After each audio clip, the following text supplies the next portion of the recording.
देवाचतरा तेरैरङ्गै तुष्टुवागुंसस्तानु विर्व्यासे महिन्दे वाहितं ददायो शतमेन्नु शरदो अन्ति देवाचतरा नश्चकरा चरसन्त।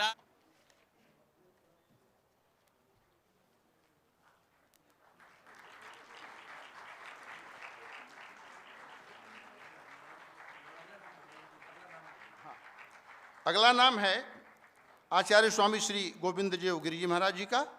अब दो पंक्तियों के साथ मैं बड़े सम्मान के साथ अभी आदर के साथ आमंत्रित करूंगा, लेकिन उसके पहले दो पंक्तियां मैं और श्रीमान जी सुना देना चाहता हूं। मेरा नसीब चमका तो गूंगे भी बुराई करने लगे, मेरा नसीब चमका तो गूंगे भी बुराई करने लगे, हमारे कद के बराबर न आ सके जो लोग हमारे पांव के नीचे खुदाई करने लगे। अब इसी के साथ मैं आमंत्रित कर रहा हूं केंद्रीय गृह एवं सहकारिता मंत्री माननीय श्री अमित शाह जी को। माननीय श्री अमित शाह।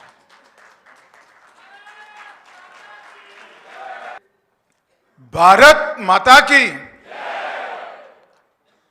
मंच पर उपस्थित देवभूमि उत्तराखंड के लोकप्रिय मुख्यमंत्री श्रीमान पुष्कर सिंह धामी जी, जिन्होंने पूरे देश भर में देशभक्ति जागृत करना और धर्म की ज्योत को अखंड करने के लिए अहर्निश विचरण किया है, ऐसे आचार्य स्वामी गोविंद देव गिरि जी महाराज, परम पूज्य द्वाराचार्य स्वामी राजेंद्र दास जी, जिन्होंने गीता को जन जन तक पहुंचाने के लिए पूरे विश्व भर में जहां पर भी सनातन धर्म के अनुयायी रहते हैं वो सभी तक गीता जी को पहुंचाने के लिए पूरा जीवन लगाया है, ऐसे स्वामी श्री परमानंद जी महाराज, ज्ञानानंद जी महाराज, स्वामी जी परमानंद जी महाराज, पूज्य स्वामी चिदानंद सरस्वती जी, श्री गोविंदानंद तीर्थ जी महाराज, आज कल्याण का शताब्दी वर्ष है, 100वां अंक यहां से प्रकाशित हो रहा है। मैं केशवराम जी को भी कहना चाहता हूं, आप भी 27 हो तब हम सबको जरूर बुलाइएगा। श्री केशवराम जी अग्रवाल, अध्यक्ष गोविंद भवन, मेरे मित्र और यहाँ के लोकप्रिय सांसद श्रीमान अनिल बलूनी जी, श्री नील रतन चांदगोठिया जी, और आज इस सभागार में उपस्थित गीता प्रेस और कल्याण के सभी वाचक और प्रशंसक गण, आप सभी को मेरा मनपूर्वक प्रणाम। सबसे पहले तो मैं गीता प्रेस का हृदयपूर्वक धन्यवाद करना चाहता हूं कि कल्याण के 100वें अंक के विमोचन में, इस पुण्य कार्य में उन्होंने मुझे उपस्थित रहने का मौका दिया है। भारत का हर वो व्यक्ति जिसको सनातन धर्म से आकांक्षा है, दुनिया का हर जो व्यक्ति जो भारतीय संस्कृति की ओर, दुनिया की समस्याओं के समाधान के लिए देख रहा है, और हर वो व्यक्ति जो इस भूमि को प्यार करता है, वो गीता प्रेस से अनजान हो ही नहीं सकता। गीता प्रेस ने अपना ये स्थान निश्चित किया। श्रद्धेय सेठ जी जयदयाल जी और पूज्य भाई जी हनुमान प्रसाद पोद्दार जी ने गीता प्रेस के माध्यम से लगभग 103 वर्षों से सनातन धर्म की ये लॉ जो है उसको ताकत देने का काम किया है। उन्होंने करोड़ों लोगों को भक्ति के माध्यम से अध्यात्म की ओर प्रेरित किया और अध्यात्म के रास्ते पर आगे चलते चलते मोक्ष तक का रास्ता प्रशस्त करने का मार्ग बता दिया। इन्होंने इस देश की संस्कृति को, सनातन संस्कृति को, हर व्यक्ति, हर घर, हर परिवार, उसके हृदय में अटूट श्रद्धा भारतीय संस्कृति के प्रति निर्मित करने का काम गीता प्रेस ने किया है। गीता प्रेस के आंकड़े, कल वैसे ही मैं किसी के साथ चर्चा कर रहा था, करोड़ों में पुस्तक और आंकड़ों की जो चर्चा हो रही थी, तब उसके मन में गीता प्रेस के मुनाफे की गिनती चल रही थी। अब सब लोग हंस पड़े, मैं भी हंस पड़ा था। मैंने उनको कहा, ये प्रेस जो है मुनाफे के लिए नहीं चलता है, पीढ़ियों का निर्माण करने के लिए चलता है।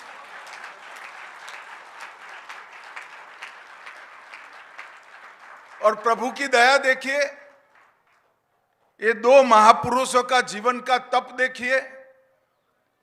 मुनाफे के लिए न चलने वाला प्रेस आज भी मंच पर और नीचे बहुत सारे गीता प्रेस के विश्वस्त बैठे हैं। मैंने कई बार कहा है कि कुछ भी काम हो में बताइएगा, आज तक कोई फोन ना सरकार को आया है ना किसी की सहायता का है। अपने आप में स्वावलंबी तरीके से सद साहित्य को करोड़ों लोगों तक पहुंचाने का काम गीता प्रेस ने करा है। सेठ जी जयदयाल जी, भाई जी हनुमान प्रसाद जी से लेकर यहां तक के सभी ट्रस्टियों को मैं मन पूर्वक प्रणाम कर कर उनका अभिनंदन करना चाहता हूं। जब हम कल्याण के शताब्दी वर्ष में प्रवेश कर रहे हैं, तब कल्याण एक प्रकार से ज्ञान की सनातन ज्योति को हर वाचक तक पहुंचाने का प्रयास कर रहा है और सनातन चेतना का जो उत्सव आज देश में दिखाई पड़ रहा है, कल्याण ने हर संकट में भारतीय संस्कृति के दीप को जलाए रखने का काम किया है। जब अंग्रेज थे तब भी और जब भारत में नई शुरुआत नहीं हुई थी तब भी। कल्याण एक प्रकार से एक पत्रिका मात्र नहीं है, बल्कि भारतीयों के लिए आध्यात्मिक जगत का पथदर्शक है। भारत की संस्कृति को अमर करने के लिए काफी सारे प्रयास चल रहे हैं। इसमें सबसे मजबूत प्रयास का नाम है कल्याण पत्रिका। और समाज की सज्जन शक्ति को संगठित कर कर एक अद्भुत शक्ति निर्मित करने का काम भी कल्याण ने किया है। कभी भी समाज में सज्जनों की कमी नहीं होती है, कमी होती है सज्जनों के संगठित होने की। कल्याण ने इस 100 साल में 1926 से लेकर 2026 तक 100 साल में सनातन धर्म के अनुयायियों की सज्जन शक्ति को संगठित करने का काम कल्याण ने किया। और मैं मानता हूं मित्रों, जो भारत को नहीं जानते वो गीता प्रेस के काम का मूल्यांकन नहीं कर सकते। जो भारतीय संस्कृति को नहीं जानते वो कल्याण के योगदान की चर्चा भी नहीं कर सकते, मीमांसा भी नहीं कर सकते, मूल्यांकन भी नहीं कर सकते। मगर जो भारत को जानते हैं वो जरूर कर सकते हैं और वो कहते हैं कि हमारी क्षमता नहीं है ये योगदान का मूल्यांकन करने की, ये अतुलनीय योगदान है। और एक प्रकार से मेरे लिए बहुत सौभाग्य का विषय है कि कल्याण के शताब्दी अंक के विमोचन के दिन पूज्य संतों से भरे हुए इस मंच पर मुझे भी उपस्थित रहने का एक मौका मिला है। मित्रों, एक कल्याण जैसी विचार को प्रचारित और प्रसारित करने वाली पत्रिका का 100 साल पूरा करना अपने आप में बहुत बड़ी उपलब्धि है। जब से कल्याण शुरू हुआ तब से लेकर आज तक निरंतर सनातन धर्म और भारतीय संस्कृति के लिए कल्याण का एक एक शब्द, एक एक वाक्य और एक एक अंक इसको समर्पित रहा। कई सारे लेखकों की, मनीषियों की, श्रद्धेय संतों की तप और साधना ने इस पौधे को सींचने का काम किया है। इन्होंने जब गीता प्रेस के कैनवास पर नजर डालते हैं, श्रीमद् भागवत, भगवत गीता, शिव पुराण, विष्णु पुराण, महाभारत, रामचरितमानस, वाल्मीकि रामायण जैसे कई लोकप्रिय ग्रंथों को बार बार पुनः मुद्रित कर लोगों तक पहुंचाया। परंतु इसके अलावे आदि शंकर के उपनिषदों की मीमांसा को, टीका को भी लोगों तक पहुंचाकर बहुत बड़ा काम किया है गीता प्रेस। और मैं मेरे ही घर की बात करता हूं।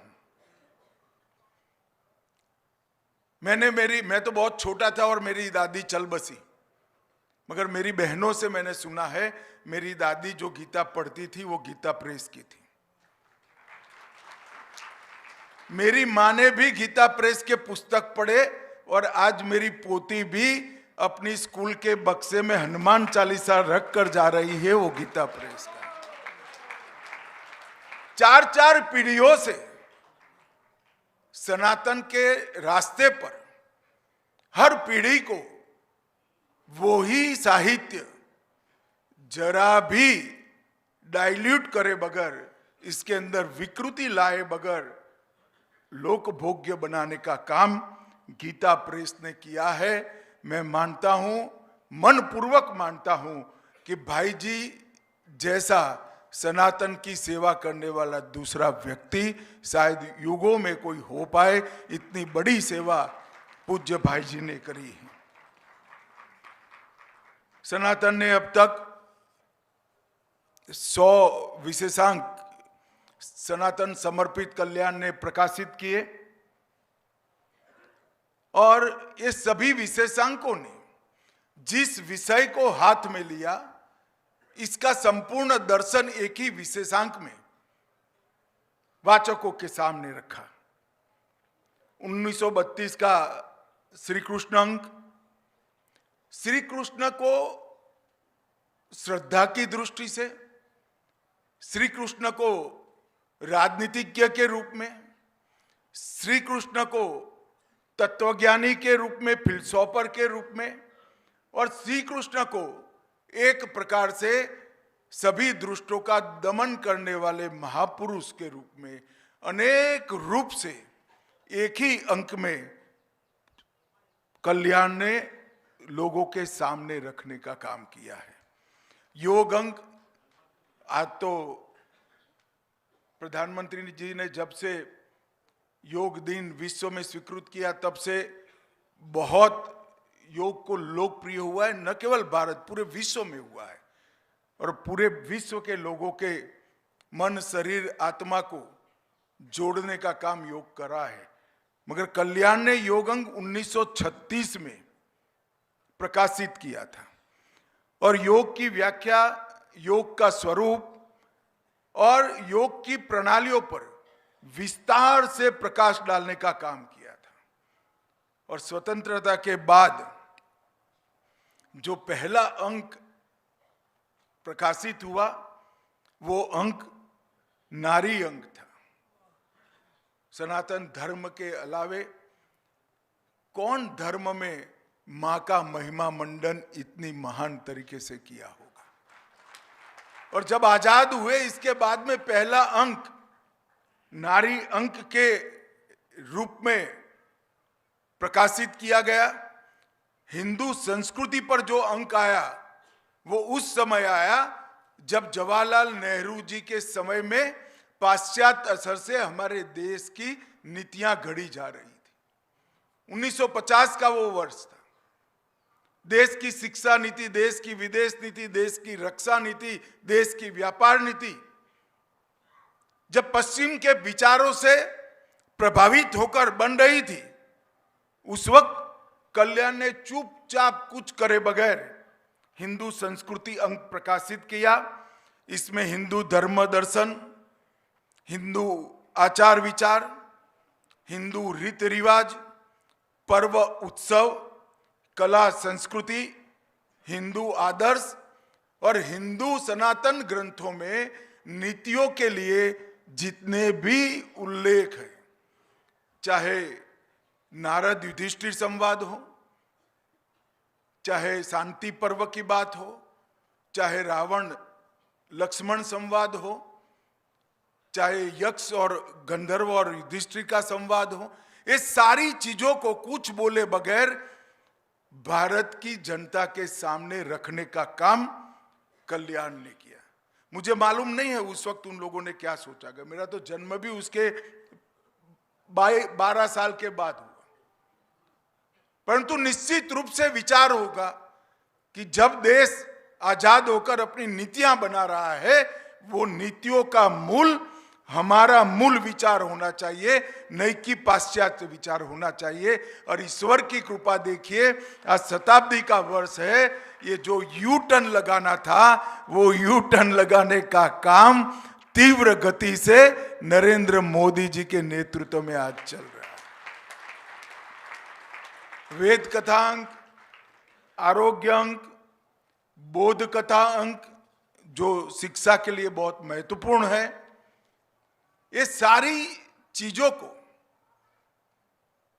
गागर में सागर की तरह समाहित कर कल्याण ने करोड़ों लोगों को पहुंचाया।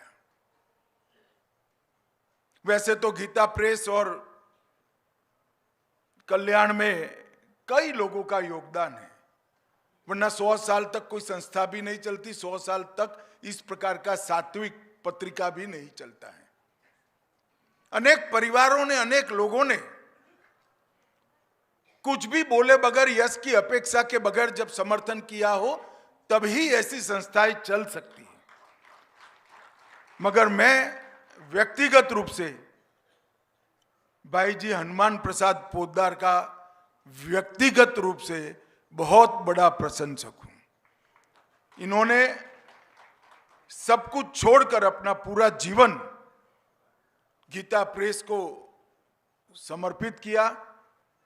गोरखपुर आकर कई सैकड़ों ग्रंथों को उसकी मूल प्रत पांडुलिपियां ढूंढकर उसमें से सत्य के नजीक जाकर वो ग्रंथों को प्रकाशित करने का काम किया।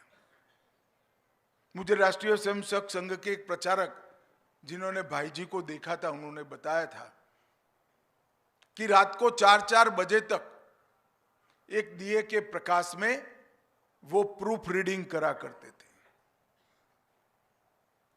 उस वक्त प्रिंटिंग, मुद्रण इतना सरल नहीं था, कंप्यूटर आए नहीं थे, शब्दों को लगाना पड़ता था।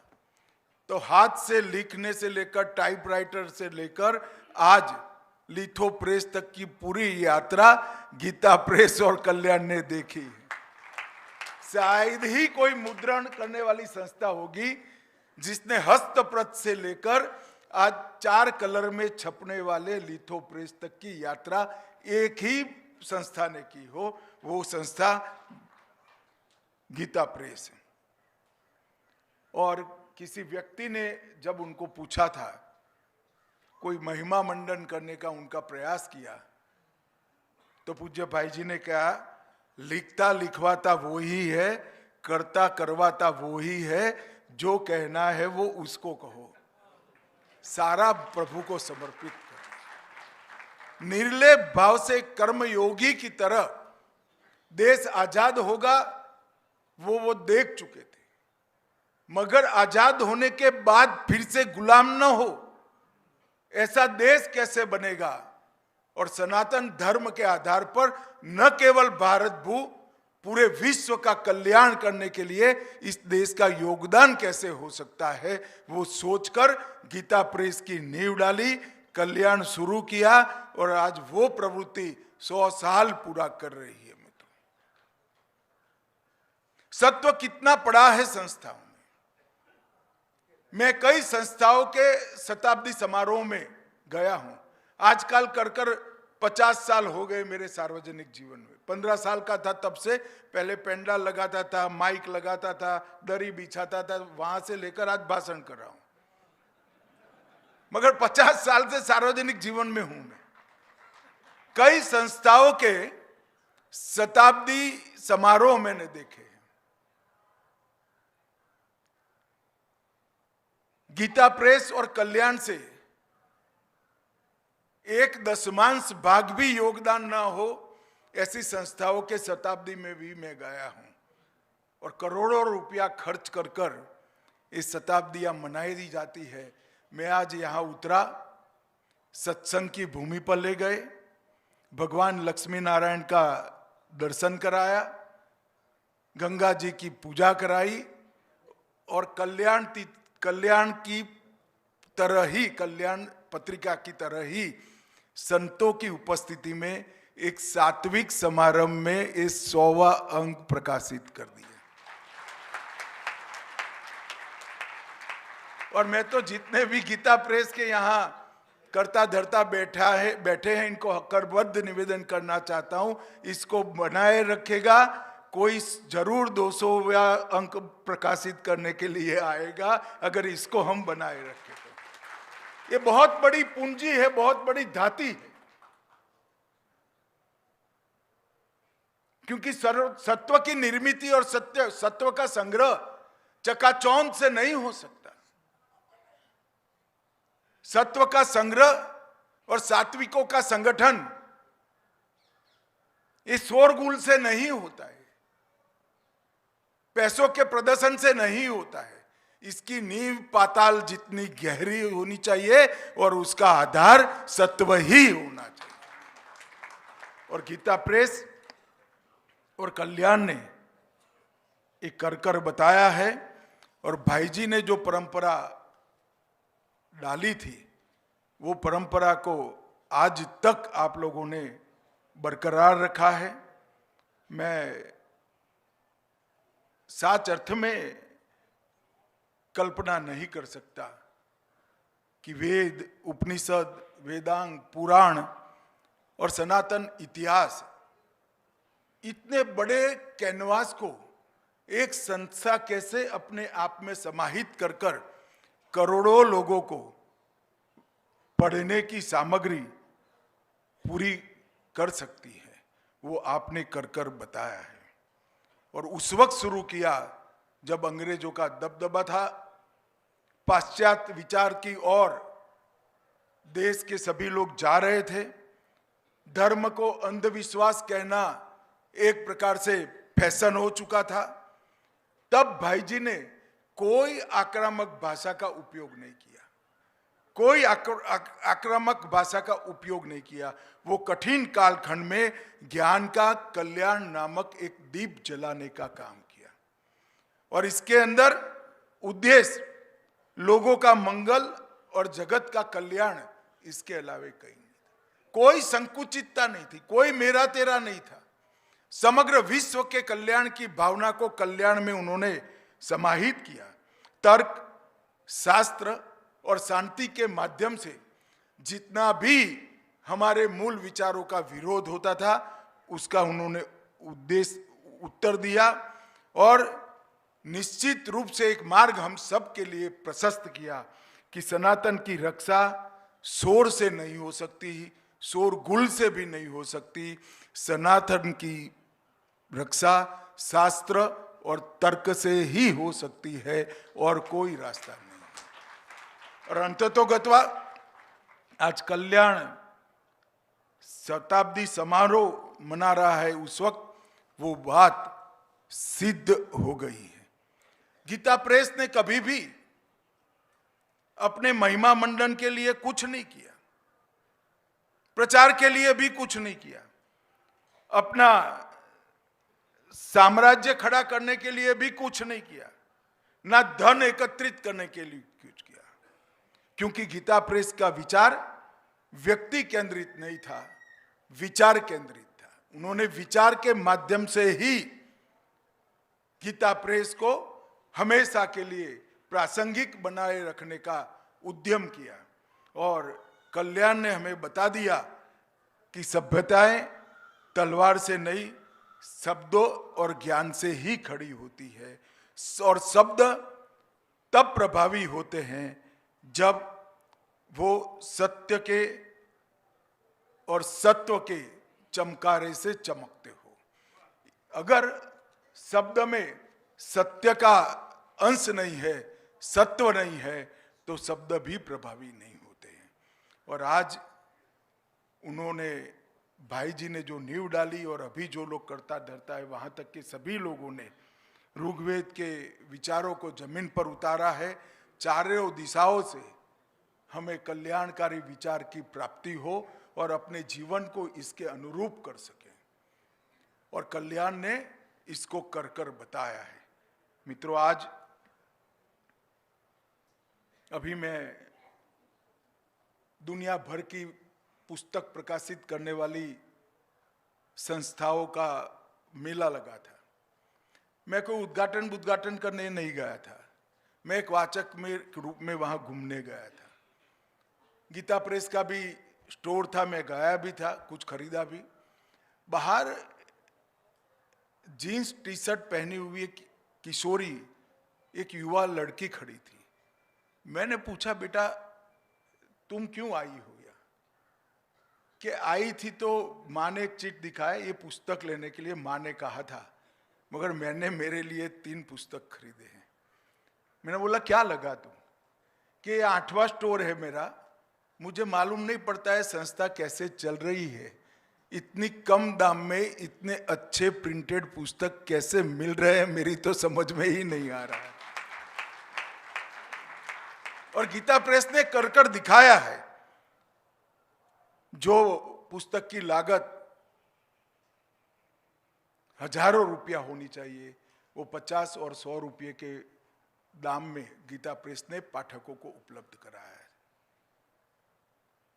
अभी आते आते धामी जी मुझे बताते थे कि संपूर्ण भागवत का जो मूल्य है, मतलब कीमत है, वो ऐसी है कि किसी को भी भागवत पढ़ना है तो आराम से वो उसका योग कर लेगा। और ये बहुत बड़ी बात है। कल्याण जब शुरू हुआ तब महात्मा गांधी ने कहा था, कल्याण में कभी विज्ञापन मत छापना। जब मुझे आमंत्रण देने आए थे तब मैंने पूछा कि विज्ञापन छापने की जरूरत पड़ी है क्या? उन्होंने कहा 100वां अंक है साहब, एक भी विज्ञापन हमने नहीं छापा।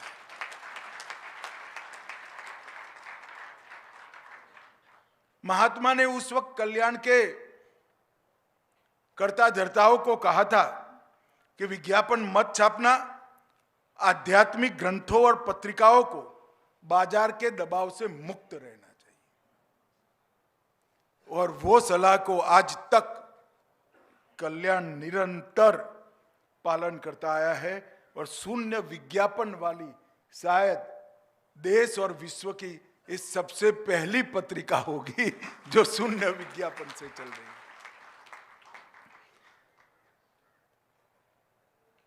भाई जी ने एक सरल वाक्य कहा था कि हमारा उद्देश्य पुस्तकों की बिक्री नहीं है, हमारा उद्देश्य चरित्र निर्माण और राष्ट्र निर्माण है।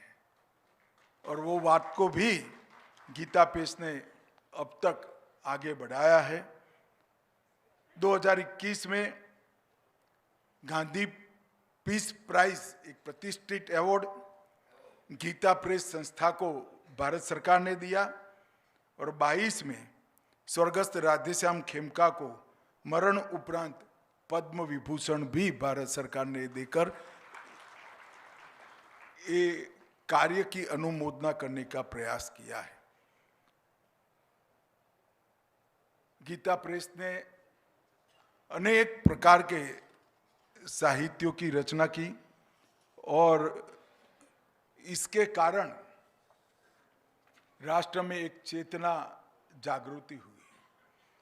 करोड़ों संतों ने जो अहर्निश प्रयास किया, वो प्रयास को गीता प्रेस ने रेखांकित कर लोगों को पढ़ने के लिए उपलब्ध करा दिया, और इसके कारण सनातन धर्म के प्रति आकर्षण, सनातन धर्म के प्रति आशा और भारतीय संस्कृति में विश्वास फिर से एक बार हम दृढ़ होता हुआ देख रहे हैं। एक जमाने में मुंबई की ट्रेनों में, लोकल ट्रेन में मैं बहुत घुमा हूं। उस वक्त अंताक्षरी रमते खेलते हुए युवा दिखाई पड़ते थे जो फिल्म के गाने गाते थे, और राम मंदिर निर्माण के बाद अब प्रभु श्री राम के भजन गाने वाली मंडलियां बन गई। ये बहुत बड़ा गुणात्मक परिवर्तन हमारे समाज के अंदर, हमारे युवाओं के अंदर आया है। ये 11 साल में हम कल्पना नहीं करते थे। हम जैसे युवा कार्यकर्ता जब कार्यकर्ता बने तब तो सोचते थे कि भाई अगली पीढ़ी में आकर कोई करेगा। 550 साल के बाद रामलल्ला को अपमानजनक स्थिति से बाहर निकालकर आज गगनचुंबी मंदिर वहां पर स्थापित हो चुका। औरंगजेब ने तोड़ा काशी विश्वनाथ का कॉरिडोर, आज समग्र देश को संदेश देता है कि तोड़ने वालों से श्रद्धा की ताकत बहुत बड़ी होती है। और अभी अभी श्री सोमनाथ के मंदिर को तोड़े हुए 1000 साल हुए, और भारत सरकार पूरा वर्ष सोमनाथ स्वाभिमान वर्ष के रूप में मनाने जा रही है। हमारे श्रद्धा स्थान को 16 बार तोड़ा गया, 16 बार फिर से बना, और तोड़ने वाले गिजनी, खिलजी, मोहम्मद बेगड़ा सब कहीं ना कहीं गुम हो गए। सोमनाथ की सनातन की ध्वजा आज भी दिगंत पर लहरा रही। कश्मीर से धारा 370 हट गई, महाकालेश्वर का कॉरिडोर बना, केदार धाम का पुनरुद्धार किया गया, बद्री धाम का स्केच पूरा बन चुका है।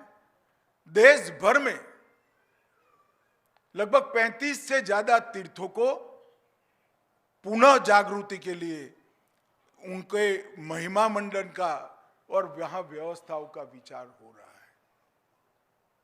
मातृभाषा में शिक्षण करने का अब कोई विरोध नहीं हो रहा है, साहजिकता से स्वीकार कर लिया गया है। देश के प्रधानमंत्री विश्व में कहीं पर भी जाते हैं, जब हिंदी में बोलते हैं ना, पूरे देश की छाती गजगज फूल जाती है। और अंग्रेजों के समय से हमारे तीर्थ स्थानों से उठाकर दुनिया भर में ले गई हुई 642 से ज्यादा मूर्तियों को वापिस लाकर वही स्थान पर पुनः प्रस्थापित करने का भी काम है। मित्रों, जागृति की जो लहर आई है, उसमें करोड़ों संतों ने जो विकट समय के अंदर धर्म, सत्य और संस्कृति को उसका संरक्षण भी किया, संवर्धन भी किया, और साथ साथ में गीता प्रेस और कल्याण जैसी पत्रिका और गीता प्रेस जैसी संस्थाओं ने सनातन की लौ को हमेशा चिरंजीव बनाया, बचाकर रखा। और उसके कारण आज हम देश में पुनः जागरण का माहौल देख रहे हैं। चाहे कुंभ हो, चाहे हमारा कोई भी त्योहार हो, युवाओं का जो अंदर योगदान है, युवाओं का जो पार्टिसिपेशन है, वो इतनी बड़ी मात्रा में है, जो बताता है कि देश का भविष्य उज्जवल है और अब हमें कोई वापिस उस जगह पे नहीं ले जा सकता। आज कल्याण का शताब्दी अंक है। यहाँ आने से पहले मैं ट्रस्टियों के साथ बैठा था। उन्होंने कहा कि गीता प्रेस के लिए बात करनी है। मैंने बोला आज तो कोई बात नहीं होगी भाई, आप सब मेरे घर पर आइए, आराम से बात करेंगे और आगे 100 साल क्या करना चाहिए इसका भी जरूर सोचना चाहिए। ईश्वर करे भाई जी और सेठ जी ने जो पुरुषार्थ 100 साल पहले शुरू किया था, वो युगों युगों तक चलता रहे और हमारे समाज में चेतना की जागृति का काम करता रहे और सनातन धर्म हमेशा हमेशा के लिए विजयी हो। यही मेरी प्रभु प्रार्थना कर कर मेरी बात को समाप्त करता हूं। वंदे मातरम।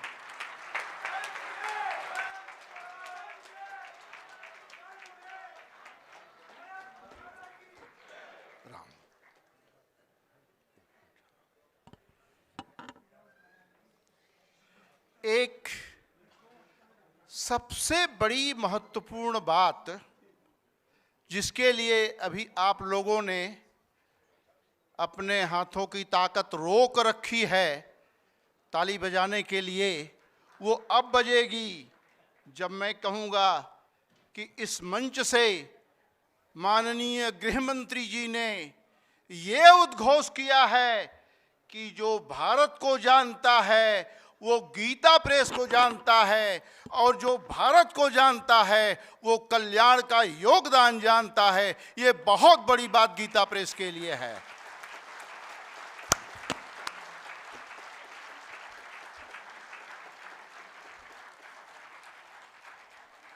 माननीय गृह मंत्री जी को एक बात मैं और बता देना चाहता हूं कि मंच पर जो संत लोग हैं और जो चले भी गए हैं, कल और आज में मंचस्थ जो लोग हैं इनका आशीर्वाद हम लोगों को मिल चुका है।